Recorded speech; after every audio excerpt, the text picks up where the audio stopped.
الحمد للہ رب العالمین والصلاة والسلام علی سید الانبیاء والمرسلین وعلی آلہ واصحابہ اجمعین اما بعد فبسم اللہ الرحمن الرحیم۔ سیدنا امام احمد بن حنبل رحمۃ اللہ تعالی علیہ کا ذکر خیر ہو رہا ہے کئی دن سے۔ میں نے آپ کو ان کے زہد و ورع، تقوی، علم و فضل کی باتیں کافی سنائی ہیں، اور ان کے اس ابتلاء اور امتحان کا بھی ذکر کیا ہے جو مسئلہ خلق قرآن کی وجہ سے ان کو پیش آیا، جس کی تفصیل آپ سن چکے ہیں کہ ایک باطل فرقے کے اثرات سے مامون رشید بادشاہ کا ذہن اس طرف لگ گیا کہ قرآن مخلوق ہے، تو بہت سارے علماء اس کے خوف سے، لالچ سے، ڈر سے اس کے ہم نوا بنے، حالانکہ قرآن کریم اللہ کی صفت ہونے کے حوالے سے غیر مخلوق ہے۔ باقی یہ جلدوں میں جو ہے یہ تو مخلوق ہی ہے لکھا ہوا، من حیث ہوا کلام اللہ، تو اللہ کا کلام ہونے کی حیثیت سے تو اس کی صفت قائم ہے ہمیشہ سے۔ ذہن نہیں سمجھتا، نہ سمجھ آئے، کیونکہ ہمارا ذہن تو خود مخلوق جو ہوا یہ اپنے اوپر حاشیہ پر قیاس کرتا ہے، تو اس پر آپ کو بڑی اذیتیں دی گئیں، بڑی تکلیفیں پہنچائیں گی، حتیٰ کہ آپ کے یہ کندھے جو تھے نا ان کو نکلوا دیا گیا کھچوا کر، اور 1000 کوڑوں کا حکم ہوا، انہی کوڑوں کے ہی درمیان آپ یعنی یوں کہیے کتنے نڈھال اور بے دم ہو گیا کہ پھر ان کو چھڑا دیا گیا، اور چھوڑتے بھی نہ شاید، لیکن جب انہوں نے آپ کی وہ کرامت دیکھی تھی نا کہ آپ کا سطر کھل گیا، کمر بند کھل گیا، تو غیب سے 2 ہاتھ نمودار ہوئے، انہوں نے آپ کا وہ باندھ دیا، تو اس کے بعد انہوں نے چھوڑا تھا آپ کو۔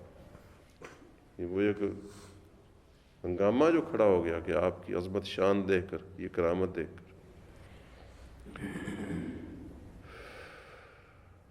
اور اس کے درمیان میں بھی ابتدا میں جب آپ ہوش آتی تھی تو آپ یہ کہتے تھے لوگوں گواہ رہنا میں نے بادشاہ کو معاف کر دیا۔ وہ اس لیے خلیفہ کو، خلیفہ کہتے تھے زمانے میں بادشاہ کو، میں نے خلیفہ کو معاف کر دیا کہ میں نہیں چاہتا روز قیامت میرے نبی کے چچا کی اولاد میری وجہ سے پکڑی جائے اور ماخوذ ہو۔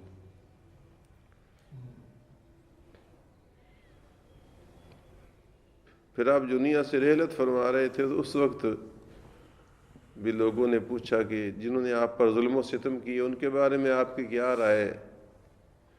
تو آپ نے فرمایا انہوں نے اپنے آپ کو حق پر سمجھ کر مجھے باطل پر سمجھ کر مجھ کو تکلیف پہنچائی ہے، گویا انہوں نے اللہ کے لیے مجھے تکلیف دی، تو اللہ جانے اس کے بندے جانے، میں کوئی مواخذہ نہیں کروں گا۔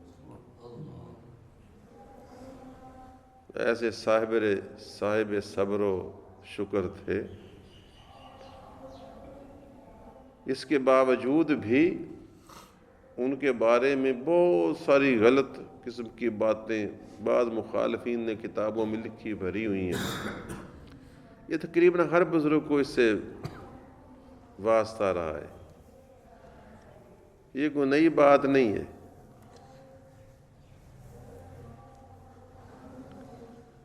میں رات لکھ رہا تھا اپنی داستان کہ منڈی سے میں کیوں نکلا، تو اس میں نے لکھا ہے کہ مجھ میں ایک خامی تھی،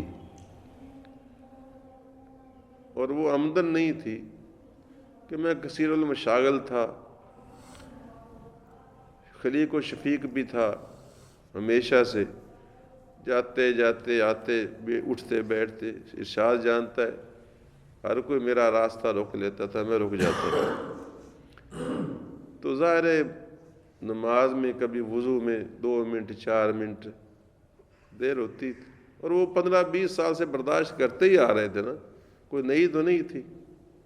یا مجھ سے جمعے میں کوئی 10 منٹ زائد لگ جاتے تھے، تو وہ ہمیشہ سے چلی آ رہی تھی، کوئی نئی نہیں پیدا ہو گئی تھی، لیکن پتہ نہیں بہرحال مجھ میں یہ خامی تھی، میں نے دیکھا مجھ میں یہ خامی تھی، لیکن آمدن نہیں تھی۔ یہ اس وقت بھی تھی، آج بھی ہے، میں اس کو تسلیم کرتا ہوں۔ بظاہر تو یہی بہانہ تھا، آگے اللہ جانتا ہے کن کن کی کیا کیا سازش تھی۔ اس کی طرف بھی اشارے میں نے کیے ہیں، بعد میں نے بڑے طریقے سے لے کر رہا ہوں، بڑے احتیاط کے ساتھ بھی لے کر رہا ہوں، اور مجھے ان بزرگوں کی حالات سے معلوم ہے کہ میں اپنے قصور زیادہ بیان کرتا ہوں دوسروں کی بنسبت، اس میں سمجھنے والا سمجھ سکتا ہے۔ ویسے بڑے نازک کتاب ہے وہ، سارے کہتے ہیں، کوئی تو کہتا نہیں لکھنی چاہیے تھی، کوئی کہتا ہے کہ رات میاں معین خان وٹو آیا تو بات سے بات ہو گئی، کس نے کہہ دی، تو وہ کہنے لگا کہ پھر یا تو پھر یوں لکھے نا کہ ہر بات لکھیں اپنی۔ میں نے کہا میں نے ہر بات لکھ دی ہے۔ کہنے لگا جوش ملی آبادی کی طرح۔ میں نے کہا تقریباً اس کی طرح، لیکن میری ہر بات اس کی طرح گندی بات نہیں ہے۔ یہ ایک اتفاق ہے کہ جوش ملی آبادی نے تو ہر وہ بات کی جو گندی بات بھی کی، اس نے وہ بھی لکھی، لیکن میرے الحمدللہ تعالیٰ اتنی گندی باتیں نہیں ہیں، چونکہ اس میں اتنی گندی باتیں نہ ہوں تو آپ کہیں جنہوں نے ہر بات نہیں لکھی، ورنہ میں نے تقریباً چیدہ جو بات بیان کرنے کی تھی ہر بات لکھی، اور یہ بات لکھی تو اس میں اپنی خامی بھی لکھی۔ کیوں جی؟ تو میں نے کہا کہ باقی ویسے یہ کوئی عجیب بات نہ تھی، 15-20 سال شکوہ پیدا ہو ہی جانا چاہیے تھا، کیونکہ بندہ ایک ہی بندے کو سن کر تنگ آ جاتا ہے، اور پھر یہ کہ ہو بھی وہ مفت، تو مفت ویسے بھی بندہ بے قیمت ہوتا ہے۔ تو مجھے یاد ہے کہ وہ میز جو تھی نا میری مٹی سے آلودہ، وہ سلطان رکھ دیتا تھا، اتنی کو میزی تھی، اور ایک کرسی پرانی سی، اب وہ کہاں گئی ساری، کیونکہ اب ظاہر بعد میں دام لگتے ہیں۔ یاد ہوگا شاید نور اللہ بچہ تھا یا اس وقت تھا یا نہیں تھا، واللہ نے تو بعد میں بڑا ہوا، تو مفترا چے گفت بھی ہوتا ہے، اور پھر ایک بندے سے لوگ کتا بھی جاتے ہیں، اور مجھ میں کچھ یہ خامی بھی تھی کہ میں سچی بات لگی لپٹی بغیر کہہ دیتا تھا، لیکن اللہ کی رضا کے لیے ہو سکتا ہے اس کی وجہ سے بھی بعض لوگوں کو کوفت ہوتی ہو۔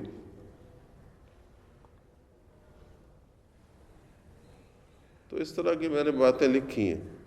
پھر اس میں یہ بھی لکھا ہے، لیکن اس کے باوجود یہ ایک فطری عمل بھی ہے کہ اللہ کے ہر نیک بندے کو ایسی چیزوں سے واسطہ رہتا ہے، اور ہر مسجد میں رسول اللہ صلی اللہ علیہ وسلم کے دور سے کچھ دانے ہوتے ہیں کہ جن کا کام یہی ہوتا ہے کہ پیچھے نماز بھی پڑھیں، مصافحے بھی کریں، اور غائبانہ تنقید بھی کریں۔ ہاں میں نے لکھا ہے کہ دور نبوی سے یہ چل رہا ہے، اور اب بھی ہر مسجد میں 2-4 دانے ضرور ہوتے ہیں جن کا کام امام پر تنقید کرنا ہوتا ہے۔ آپ دیکھ لیں جا کر، کوئی مسجد دیکھ لیں، میں دعوے سے کہتا ہوں کوئی مسجد دیکھ لیں، 2-4 دانے ضرور ہوں گے جو امام پر تنقید کرتے رہیں گے۔ اس میں یہ شرط نہیں ہے کہ وہ مسجد اپنی بنائی ہوئی ہو یا کمیٹی کی ہو یا کسی کی، وہ تھوڑا بہت اونچ فرق تو ہو سکتا ہے۔ حضرت فقی اعظم رحمۃ اللہ علیہ کے ارد گرد کی دنیا میں نام بنا سکتا ہوں۔ جمعے میں کھڑے ہو کر ایک شخص کو یہ کہتے میں نے اپنی آنکھوں سے سنا کہ مولوی صاحب بند کرو ڈیگر ہونے والی ہے، مولوی نور اللہ صاحب کے، پوچھنا ہو تو بندے کا اکیلے میں نام بتا دوں گا۔ وہ بھی بڑے اچھے آدمی تھے، بس برے آدمی نہیں تھے۔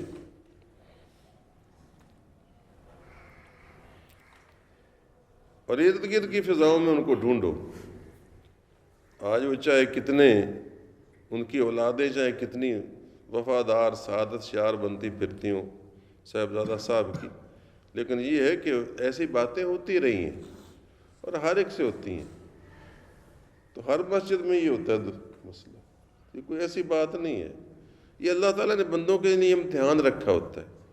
اور اسی وجہ سے میرے دوستو، میں الفاً کہتا ہوں کہ میں نے آپ کو بڑی مشکل سے تربیت دی ہے، یہ بڑی مشکل سے تربیت دی ہے، اور ہو سکتا ہے کہ ابھی بھی آپ کے دل میں کبھی وہ نفس سر اٹھاتا ہو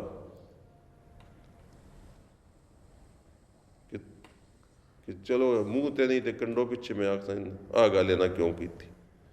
تو یہ میں نے آپ کی تربیت کی ہے بڑی محنت کے ساتھ کہ یہ ان میں شامل نہ ہوں جنہوں نے ہر وقت امام کو تیر پر نشانے پر رکھا ہوتا ہے، کیا ہوا 2-4 منٹ آگے پیچھے ہو گیا تھا، وہ تمہاری خدمت کرتا ہے بیچارہ، اس کی بھی ضروریات ہیں، اس پہ کی کام کاج ہے۔ دیکھو تم کتنی بار مسجد میں جماعت سے پیچھے رہ جاتے ہو نا، لیکن تم نظر نہیں آتے، کیوں؟ تم امام نہیں ہو، تم اکیلے پڑھ کر چلے جاؤ تو کسی نے نہیں کہنا، تمہیں کسی نے کہنا تم لیٹ کیوں آئے ہو، امام بیچارہ نشانے پر ہے، تو وہ بیچارہ ہر وقت نظر میں آتا ہے کہ دیکھو جی لوگ لیٹ ہو گیا، دیکھو جی 2 منٹ لیٹ ہو گیا، دیکھو جی 2 منٹ، آپ چاہے تیسری رکعت پر ملیں، دوسری پر ملیں، چوتھی پر ملیں، نہ ملیں، ٹھیک ہے نا؟ تو اس وجہ سے یہ میں نے آپ کو، الحمدللہ مجھے بڑی خوشی ہے کہ وہ جو اس قسم کی جو تھی نا کھچ وہ اب کافی حد تک ختم ہو گئی ہے، اور یہ میری کرامت سمجھیے گا، یہ کرامت سمجھیے، آپ کی مہربانی بھی ہے اور میری کرامت بھی ہے، ورنہ اس کو ختم نہیں کیا جا سکتا۔ اور سچی بات کو برداشت کرنا، جو کسی کے دل میں ہو اور اس کے منہ پر کہہ دینا، یہ میری بھی ہمت ہے اور آپ کی بھی ہمت ہے، ورنہ بندہ کہتا ہے کہ میرے نمبر کیوں ضائع ہوں، میں کیوں سچی بات کہوں، ٹھیک ہے نا؟ اور آپ کا سہ جانا آپ کی ہمت ہے، اس کا مطلب آپ کی تربیت ہوتی جا رہی۔ سچ کو سہنا، سچ کہنا، دونوں ہی بڑے مشکل کام ہیں، اور اس لیے وہ جو کبھی کبھی آپ مجھے کچھ بات کہہ جاتے ہیں تو میں آپ کو بلا کر راضی کرتا ہوں، تو اس کی وجہ بھی یہی ہوتی ہے کہ میں اپنے آپ کہتا ہوں کہ کہنے کی ہمت ہے تو سہنے کی بھی ہمت بھی لاؤ، جی، کہنے کی ہمت ہے تو سہنے کی ہمت بھی لاؤ۔ اور آپ کو کیا کیا بتاؤں میں، بڑے دلچسپ میری کہانی ہے، لیکن ساری تو میں لکھ نہیں سکتا، ساری یاد بھی نہیں رہتی۔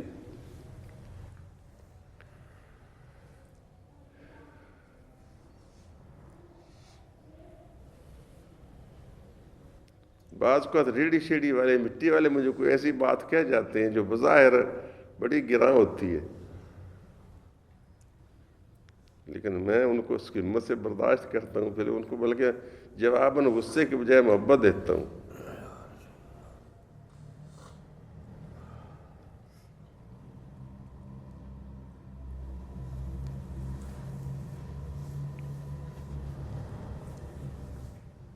مثلا اگر کوئی ریڑھی والا مجھے کہہ دے کہ حافظ صاحب ہر باری تسی رعایت ہی منگ دے جے کدے دعوت بھی دے دیتا کرو، تو بات انہیں ٹھیک کہی ہے جی، سہنی چاہیے کہ ہر وقت رعایت ہی کراؤں دی کوشش کرے، کوئی دا کدے بعد بھی دیتے چکر بے 100 مکیا سی 110 جو دیتے کرو، پھر میں دیتا ہوں اس کو۔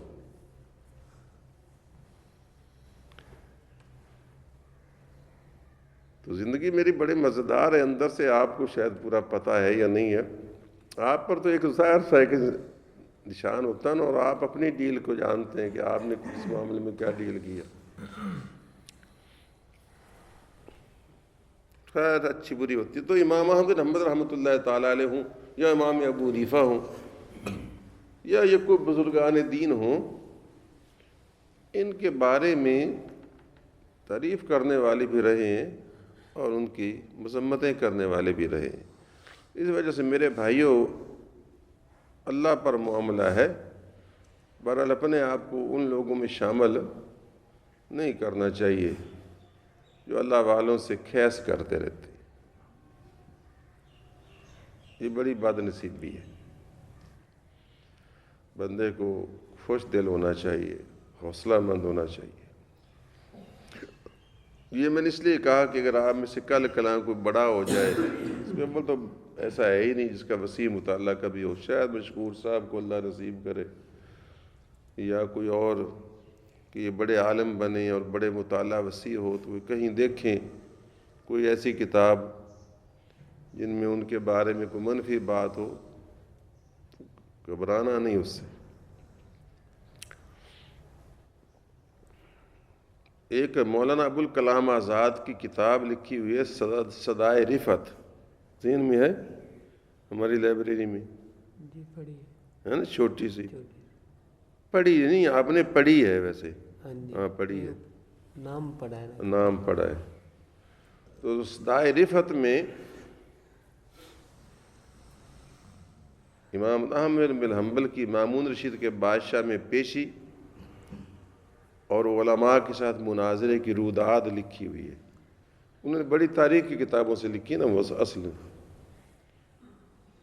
تو وہ جو دلائل انہوں نے دیے اور انہوں نے جواب میں دیے، اور جس طرح چلتا رہا معاملہ، اور آخری دلیل کیا دی تھی، اور آخری دلیل کے جواب کیا تھا جس پر وہ سناٹا چھا گیا تھا دربار میں، وہ بڑی دلچسپ داستان ہے۔ لیکن ایک فسانہ ہے نہ سننے کا اور نہ سنانے کا، کیونکہ ہمارا وقت اس کا متحمل نہیں ہے۔ اب آج کو میں نیا بچہ بھی ایک آیا بیٹھا ہے، آپ کو ایک بات آخری سناتا ہوں، یہ تمہید میں وقت گزر گیا کہ حضرت امام احمد رحمۃ اللہ تعالیٰ علیہ بڑے صاحب علم و فضل تھے، قرآن و سنت پر نگاہ تھی، صوفیاء کے بھی امام تھے، لیکن آپ فقاہت کے وغیرہ کے سلسلے میں ظاہری علوم کے بارے میں تو زیادہ جواب دیتے تھے، لوگ بتاتے، اور اگر کوئی عشق الہی کی اور باطن کی تصوف کی کوئی غیر معمولی اصطلاح ہوتی تو حضرت بشر رافی کی طرف بھیج دیا کرتے تھے کہ یہ ان سے پوچھو جا کر۔ یہ بھی آپ کی تواضع تھی۔ حضرت بشر رافی درویش تھے، وہ اللہ والے جن کی آپ کہانی پہلے سن چکے ہیں، تو وہ ان کے دور میں ابھی بقید حیات تھے، حالانکہ وہ کہتے تھے کہ احمد بن حنبل مجھ پر بازی لے گیا کہ میں نے تو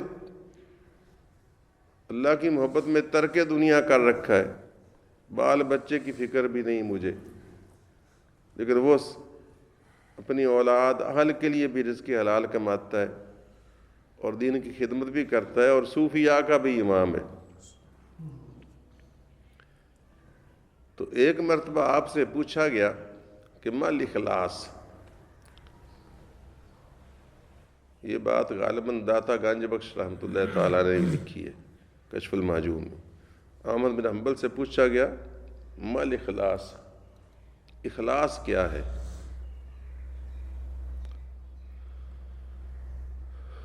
آپ نے فرمایا الاخلاص هو الخلاص من آفة الاعمال۔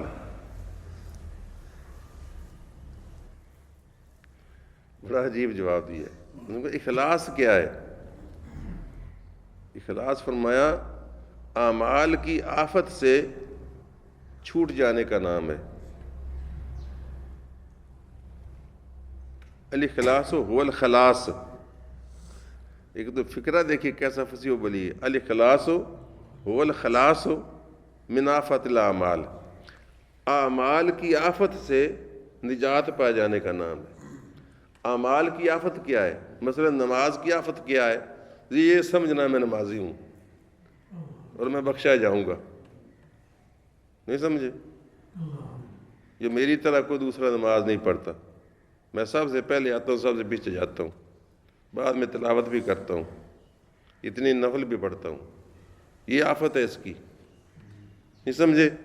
وہ ریا، سمع، دکھاوا، خمار بزرگی کا، یہ آفت ہے اس کی۔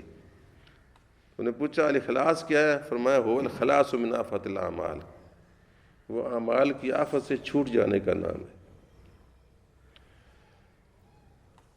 انہوں نے کہا جی مت توکل، توکل کیا ہے؟ آپ نے فرمایا ثقۃ باللہ، اللہ پر پورا پورا بھروسہ رکھنا، اور کسی پر بھروسہ نہ ہو، نہ دکان پر، نہ مکان پر، نہ میاں منظور پر، نہ آفت منظور پر، جی نہ کھیتی باڑی پر، بس اللہ پر ہی بھروسہ ہو، یہ توکل ہے، اسی پر اعتماد ہو۔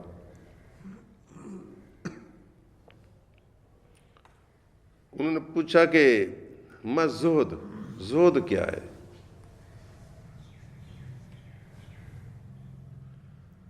تو آپ نے فرمایا زہد العوام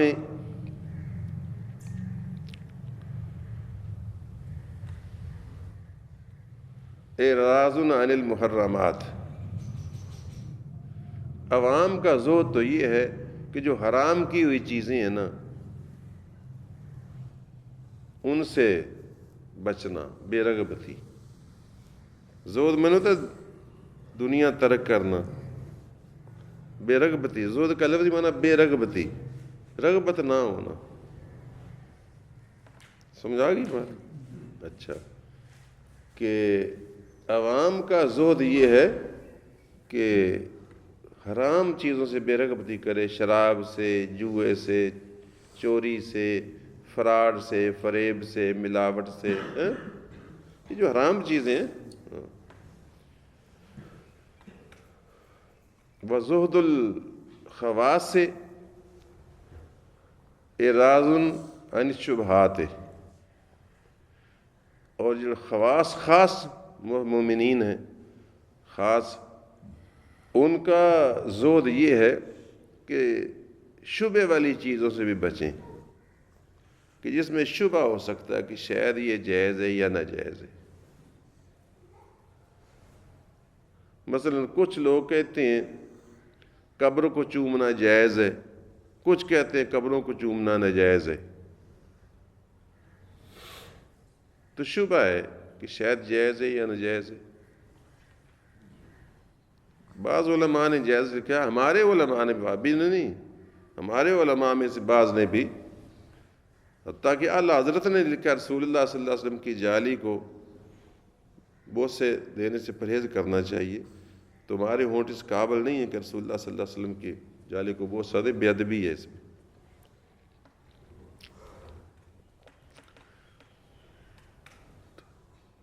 اس طرح غنیۃ الطالبین میں حضور غوث پاک کی طرف سے قبر کو چومنے کی ممانعت لکھی ہوئی ہے، لیکن یہ تو کوئی سناتا ہے نہیں نا، بریلوی نے بریلوی والی بات سنانی ہے، حالانکہ بریلویوں کے امام ایک بات کہہ رہے وہ نہیں سنانی۔ بہرحال ٹھیک ہے، بعض علماء اس طرف گئے ہیں کہ چوم لینا جائز ہے، چلو چوم لو، لیکن خواص بندے وہ اس سے بھی بچتے ہیں۔ چنانچہ میں نے حضرت فقیہ اعظم رحمۃ اللہ تعالیٰ علیہ کو سوائے بابا صاحب کی قبر کے کوئی اور قبر چومتے نہیں دیکھا۔ بابا فرید کی قبر تو حضرت صاحب کو میں نے چومتے دیکھا ہے، لیکن اور کسی قبر کو چومتے نہیں دیکھا۔ زیادہ زیادہ اپنے ہاتھ دایاں اوپر رکھا قبر کے، اور میں نے یہ دیکھا ہے۔ یہ تحفہ ہے آپ کے پاس، ضائع ہو جائے گا شہر میں، ڈھنڈورا پیٹ دو کہ آفت منظور تحفہ ہے شہر کے لیے، اس سے پوچھ لو کون کیا کرتا تھا۔ وارثوں کو نہیں پتا کہ کیا کرتا تھا، کیا کچھ حضرت صاحب کرتے تھے۔ یہ 24 سال سفر و حضر میں ساتھ رہے، دن رات میں رات ساتھ رہے۔ آج میں غیر صحیح، پہلے میں غیر نہ تھا، تو ایک میں نے دیکھا بس ہاتھ رکھ دے، کبھی کسی قبر پر ہاتھ رکھا شفقت اور محبت سے، تو میں نے یہ ضمناً میں نے بات کہہ دی کہ شبہ کی چیزوں سے بھی بچنا۔ مثلا اسی طرح اور میں کہہ دیتا ہوں، میلاد شریف جائز ہے، حضور کے لیے عظمت کا جلوس نکالنا، لیکن میلاد کے جلوس میں نبی پاک کے روضے کی شبیہ بنا کر اٹھا کر چلنا یا کعبہ شریف کی شبیہ بنا کر چلنا، یہ شبہ کی چیز ہے، کہ اس میں ایک تمثیل و تشبیہ اور وہ ایک لوہے کی چیز بنا کر اس کو حضور کا روضہ بنا کر دکھانا، تو تھوڑا سا شیعہ اس سے ذرا آگے بڑھ جاتے ہیں، اسی طرف ہی چلتے ہیں نا۔ گھوڑا لے کر اس کو امام حسن کا گھوڑا شو کر تو غصہ آتا ہے نا تمہیں کہ نہیں آتا؟ انہوں واسطے بڑا غصہ آتا تے آدھے واسطے نہیں آتا. تو میلاد میں حضور کی عظمت کے نعرے لگانا، درود شریف پڑھنا یہ ٹھیک ہے، لیکن کیا اس میں یہ بنا کر چلنا چلانا یہ شبہ کی چیز ہے کہ پتہ نہیں مناسب ہے یا نہیں، تو بچو اس سے نہ صحیح. تو فرمایا کہ خواص کا زہد کیا ہے، یہ باتیں آپ کو بتانے کی نہیں ہیں، یا تم سمجھ جاؤ گے یا بہت بگڑ جاؤ گے، اس لیے ڈرتا ہوں، توازن نہیں رہے گا. لیکن بہرحال اب بتا رہا ہوں کیا کروں. سامنے ارشاد جو آ کر بیٹھ جاتا ہے اور کہتا ہے ارشاد فرمائے ارشاد فرمائے ارشاد فرمائے. تو سمجھے ہو شبہ کی چیزوں سے بچنا. میں اور مثال دے دیتا ہوں، یہ تو میں نے تمہارے ذکر مثال دی. مثلا ایک پانی پڑا ہے تو تمہیں شک کہتے نیرے کوے بیٹھے تھے، پتہ نہیں اس میں کسی نے گندی چونچ مار دی ہو یا نہ مار دی ہو، پتہ نہیں یہ پاک رہا کہ نہ پاک رہا. تو اگر آپ کو پانی اور مل سکتا ہے تو آپ اس سے نہ کریں وضو، نیا پانی لے لیں. شبہ ہے، احتیاط کریں. چلو اور میں سادہ مثال دے دیتا ہوں. تو ان کا خواص کا زہد کیا ہے؟ اعراض عن الشبہات. فرمایا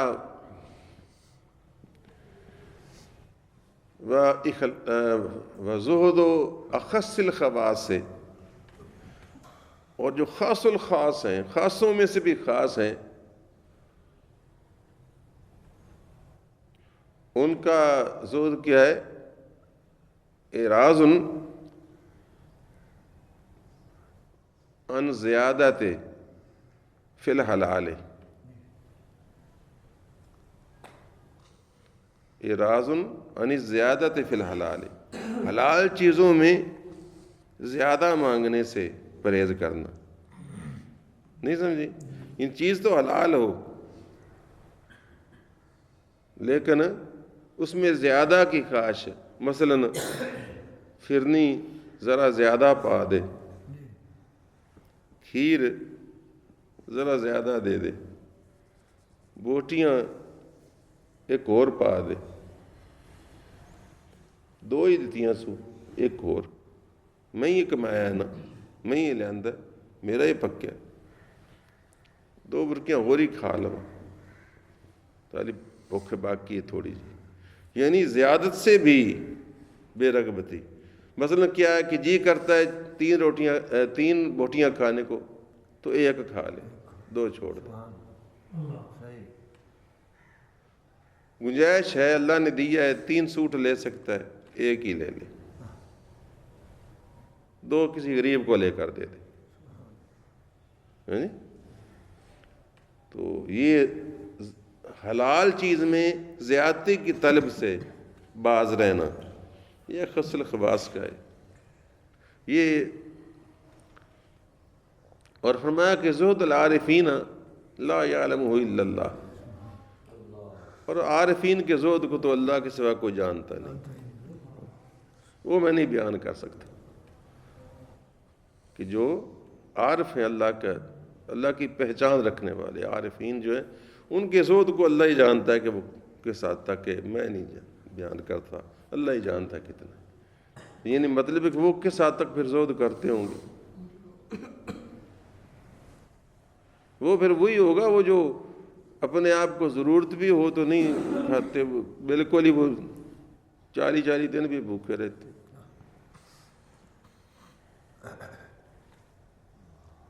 تو اس مقام کی بات ہے. پھر کس نے پوچھا کہ مت تسلیم مر رضا، رضا کیا ہے؟ راضی ہو جانا. یہ رضا ایک تصوف کی اصطلاح ہے. ایک رضا، یہ وہ رضا رضائی والا رضا نہیں، اور نہ کسی لڑکے کا نام رضا. یہ رضا ہی نہیں، رضا ایک مقام ہے تصوف میں، درویشی میں. کس نے پوچھا کہ مر رضا، رضا کیا ہے؟ فرمایا وہ تسلیم الامور الی اللہ، وہ ہے اپنے تمام کاموں کو اللہ کے سپرد رکھنا. اپنے تمام کاموں کو اللہ کے سپرد کر دینا اور اس کے فیصلوں میں سر تسلیم خم رکھنا، کوئی ذرا پر بھی شائبہ پیدا نہ ہو۔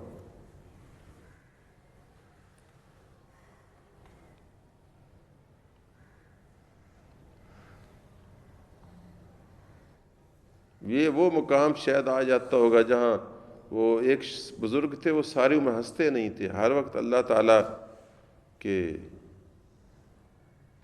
خوف سے روتے رہتے تھے یا ڈرتے رہتے تھے یا چپ خاموش رہتے تھے۔ جس دن ان کا بیٹا فوت ہوا اس دن وہ مسکرا رہے تھے۔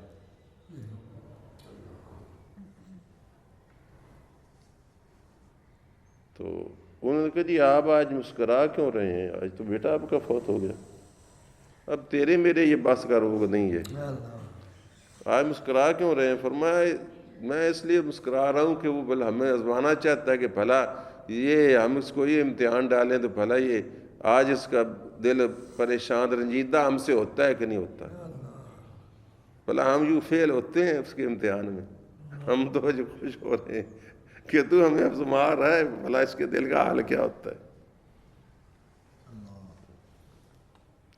دوست کو آزماتے ہیں نا کہ بھلا جو چیز میں نے مانگی ہے یہ خوش ہو کر دیتا ہے، مسکرا کے دیتا ہے۔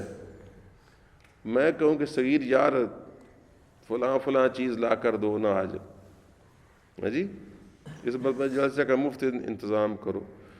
ایک صورت ہے کہ یہ کہے جی ٹھیک ہے جی تسی آنکھ دیتا ہے کی ہے جی کئی باری تسی پیسے دے ہی دیندے جی، اگے بھی تسی گھٹ دیندے جی تے کی ہویا من میں لے ہی آنا نا، چلو میں رہا تھا میرا اعتراض کرتی پر میں لے آنا جی، لا بھی رہا ہے لیکن ساتھ ساتھ کچھ بوجھ کا اظہار بھی کر رہا ہے۔ ایک ہوتا ہے یہ دوستی کی نچلی سطح ہے نا، تو ایک ہے کہ اللہ کا مال تھا اس کے سبرد مسکرا کر رہے ہیں۔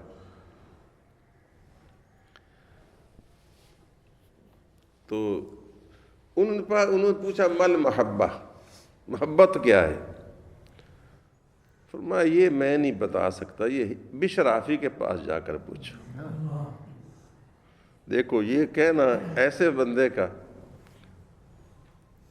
کہ بھئی وہ جو باتیں ظاہراً علم کی تھی وہ میں نے بتا دی، اب یہ محبت کا مقام کیا ہے تو جس کو خود نصیب نہیں وہ کیا بتائے، یہ بشرافی سے جا کر پوچھو۔ یہ کیسے بزرگ تھے، کتنی رواداری تھی، کتنا دوسرے کی عظمت کا احساس تھا ان کو، اللہ ہمیں نصیب کرے۔ صلی اللہ علیہ حبیبی محمد وعلی آلہ وصحبہ اجمعین۔ ربنا تقبل منا انک انت السمیع العلیم بحرمت النبی الکریم وتب علینا انک انت التواب الرحیم۔